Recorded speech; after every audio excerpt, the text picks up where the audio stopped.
ای مسلمانان زمانی دل چراغان بودیم، بلبلان خوشنوای کوچه باغان بودیم، بلبلان خوشنوای کوچه باغان بودیم.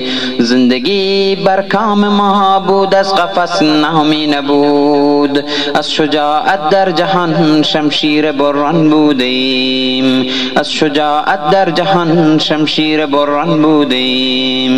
روی دریا راه می رفتیم و دریا رام ما یک تازه دلدل اقلیم ایمان بودیم، یک تازه دلدل اقلیم ایمان بودیم.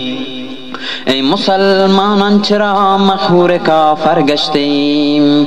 ما ز نسل حیدر و فاروق و عثمان بودیم، ما ز نسل حیدر و فاروق و عثمان بودیم. ما اگر امروز زاریم در دل دیروزیان، فاتحان روم و مصر و ملک ایران بودیم، فاتحان روم و مصر و ملک ایران بودیم. از مسلمانان فقط نامی بجاست، دلخوشیم از اینکه از لهجت مسلمان بودیم، دلخوشیم از اینکه از لهجت مسلمان بودیم. ای مسلمانان خدا حکم جهادی داده است، بهر حکمش روزگاری جان فدایان بودیم، بهر حکمش روزگاری جان فدایان بودیم. ای مسلمانان چرا مغرور کافر گشتیم؟